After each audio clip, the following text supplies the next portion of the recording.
Welcome to KT media. This is Krishna Teja and ఈరోజు అయితే bison అనే మూవీ ఎవరిదైతే ఇంకా ధ్రువ్ విక్రమ్ ఈ మూవీలో అంటే చియాన్ విక్రమ్ కొడుకు బైసన్ ఈ మూవీలో చేశాడు. అండ్ ఇదైతే కనుక మారీ సెల్వరాజ్ మూవీ. ఎందుకంటే మారీ సెల్వరాజ్ అంటే ఒక టిపికల్ డైరెక్టర్. తను బాలా ఇలాంటి ఎందుకంటే నేటివిటీ సబ్జెక్ట్స్ అండ్ ఆల్సో రగ్గుడు రస్ట్ అండ్ వెరీ పర్ఫార్మెన్స్ స్కోప్ ఉన్న క్యారెక్టర్స్తో తన దగ్గర ఆర్టిస్టులు పర్ఫార్మెన్స్ చేస్తారంటే ఎంత న్యాచురల్గా పర్ఫార్మెన్స్ ఉంటుంది అంటే కనుక మన పక్కన లేదా ఎదురు ఇంటోడు లేదా మనమే ఎలా బిహేవ్ చేస్తాము ఆ టైంలో అనేది ఎక్కువగా తీసుకుంటాడు. ఈ విషయంలో ఇప్పుడు ధ్రువన్ విక్రమ్ ఎలా చేశాడు అనేది బైసన్ ఏంటి ఇప్పుడు మారీ సెల్వరాజ్ ఏదైతే ఉన్నాడో తను మామన్నన్ ఈ రీసెంట్ టైంలో మనకు ఉదయనిధి స్టాలిన్ అండ్ వడివేల్తో ఒక మూవీ వచ్చింది. క్యాస్ట్ బేస్ మీద ఇవన్నీ కూడా ఎందుకంటే లో క్యాస్ట్ అండ్ అప్పర్ క్యాస్ట్ మధ్యన స్ట్రగుల్స్ ఏంటి అనేది ఈ పాయింట్ ఆఫ్ వ్యూలో తను మూవీస్ని అయితే డీల్ చేసిన విధానం చాలా బాగుంది. దీంట్లో డ్రాబ్యాక్ ఏంటి అంటే కనుక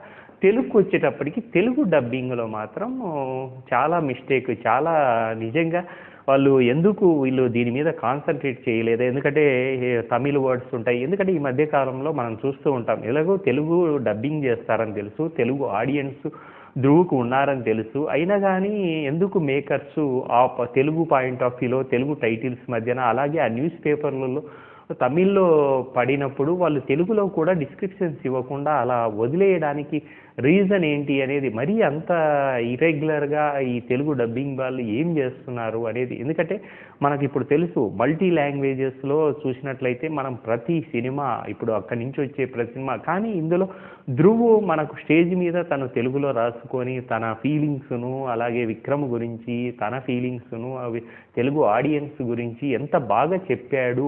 ఆ చెప్పిన దానికి నిజంగా సినిమాలో ఆ మేకర్స్ ఆ కేరింగ్ ఎందుకు తీసుకోలేదు అనేది చిన్న అలా పిన్ అయితే కొంచెము గుచ్చే విషయము. ఎందుకంటే నిజంగా వీళ్ళ పాయింట్ ఆఫ్ వ్యూలో మనం చూస్తూ ఉంటాం అక్కడ ఏదేదో జరుగుతూ ఉంటుంది. తమిళ్లో పోస్టర్లు వేస్తారు, ఇంటరప్ట్గా వీళ్ళ ఫీలింగ్స్ ఏంటనేది అర్థం కావు. అక్కడ ఎమ్మడే వీళ్ళు ఏం చెప్పారు. ఎందుకంటే అతను పోస్టర్ వేసినప్పుడు లేదా పేపర్లు ఉన్నప్పుడు ఆయన ఉన్నాడా, చచ్చాడా, లేకపోతే ఏదన్నా ఎఫెక్ట్ జరిగిందా, లేకపోతే వాళ్ళ మీద అటాక్ జరిగిందా అనేది ఆడియన్స్ పాయింట్ ఆఫ్ వ్యూలో చిన్న కన్ఫ్యూజన్ అయితే నడిచింది. అది ఎందుకు కేర్ తీసుకోలేదు అనేది వాళ్ళ దానికే వదిలేస్తున్నాం. మూవీ మాత్రం టూ గుడ్. దీంట్లో కూడా ఇప్పుడు ఏదైతే బైసన్ అనేది ఏంటంటే అడవి ఎద్దు అనే టైటిల్, ఆ టైటిల్ మీద ఒక కబడ్డీ బేసుల్లో అండ్ ఈ ఇద్దరి మధ్యన ఎందుకంటే ఒక కులాల మధ్య తెగల మధ్య ఆ ప్రాంతంలో జరిగిన ఎందుకంటే మనకు రాయలసీమ బ్యాక్డ్రాప్ చూస్తే ఒక విధమైన ఫ్యాక్షను లేదా వేరే టైప్ ఆఫ్ ఉంటాయి.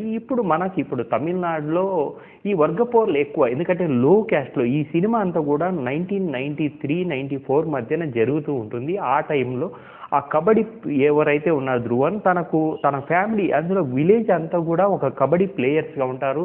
అలాగే పశుపతి ఇందులో ఫాదర్ క్యారెక్టరు అండ్ రాజీ ఒక సిస్టర్ క్యారెక్టరు అండ్ లవర్గా మనకు అనుపమ పరమేశ్వరన్ అండ్ అలాగే పశుపతి మెయిన్ అయితే కనుక performance wise all characters Lal కానీ వీళ్ళందరూ తన పర్ఫార్మెన్స్తో ఎందుకంటే మారీ సెల్వరాజ్ దగ్గర యాక్ట్ చేస్తున్నారు, ఆ సినిమాలో యాక్ట్ చేస్తున్నారంటే వాళ్ళు మామూలు ఆర్టిస్టులు అయి ఉండరు. న్యాచురల్గా తన పాయింట్ ఆఫ్ వ్యూలో ఎంత పర్ఫార్మెన్స్ రాబట్టుకుంటాడు అనేది అందరికీ తెలుసు. అలాగే ఈ మూవీలో కూడా ధ్రువన్ ఎందుకంటే తను ట్రాన్స్ఫర్మేషన్ చియాన్ విక్రమ్ కొడుకుగా తనకు ఎంత బర్డన్ ఉంటుందో అనేది. ఎందుకంటే చియాన్ను విక్రమ్ను తన transformation characters wise Kamal Haasan కంటే కూడా తన పాయింట్ ఆఫ్ వ్యూలో తనకంటూ ఒక మార్క్ అయితే క్రియేట్ చేసుకున్నాడు. దాన్ని ఓవర్కమ్ చేయడానికి నిజంగా ధ్రువన్కు హెడ్ మీద చాలా బరువులే ఉంటాయి. కానీ ఈ మూవీలో మాత్రం తను ఆ కబడ్డీ ప్లేయర్గా అలాగే అక్కడ ఉన్న పరిస్థితులకు తగ్గట్టు తను మౌల్డ్ అవుతున్న విధానము ఆ పర్ఫార్మెన్స్ వైజు తను డిఫరెంట్ షేడ్స్ను డైమెన్షన్స్ను అలాగే అక్కడ ఉన్న పరిస్థితులకు తగ్గట్టు ఎందుకంటే లో క్యాస్ట్ నుంచి వెళ్ళి అతను ఒక విలేజ్ రూరల్ కబడ్డీ గ్రౌండ్స్ నుంచి వెళ్ళి ఇంటర్నేషనల్ గ్రౌండ్స్లోకి కబడ్డీ ఆడే రేంజ్కి ఎలా ఎదిగాడు అనేది నిజంగా ఈ స్టేజ్ బై స్టేజ్ చెప్పుకుంటూ చూసుకుంటూ లోకల్గా వాళ్ళకున్న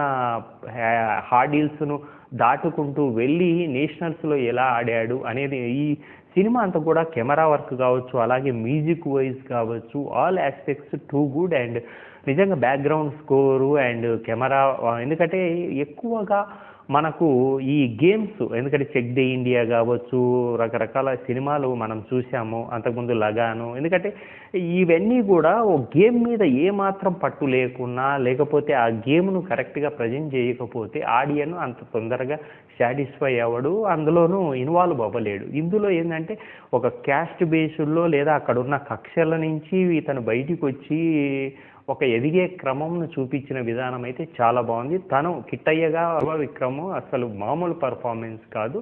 and too good. And movie కూడా వెరీ ఎమోషనల్. ఎందుకంటే ఫస్ట్ హాఫ్లో ఒక టైప్ ఆఫ్ ఎమోషనల్గా జరుగుతూ ఉంటుంది. అండ్ ఇంటర్గా ఇప్పుడు వీళ్ళిద్దరు లవర్స్ ఎందుకంటే అనుపమ పరమేశ్వర్ అండ్ ధ్రువ్ మధ్యన లవ్ స్టోరీ కావచ్చు, అలాగే అక్కడ ఉన్న పరిస్థితులు కావచ్చు, అలాగే మనకు బ్యాక్గ్రాప్లో ఏదైతే ఉందో 1993లో అండ్ అలాగే డీడీ న్యూస్ ఇవన్నీ కూడా చాలా అవి ఇంటరప్ట్గా అప్పుడు జరిగిన పరిస్థితులు ఏంటి, అక్కడ ఉన్న ఆప్షన్స్ ఏంటి అనేది కూడా చాలా విజువల్గా బాగా చూపించాడు. అండ్ నేను తెలుగులోనే చూశాను. అండ్ నిజంగా సెకండ్ హాఫ్లో వచ్చే ఎమోషనల్ జర్నీ ఏదైతే ఉందో బెస్ట్ పర్ఫార్మెన్స్ అని చెప్పొచ్చు. Please watch in theatres. Thank you.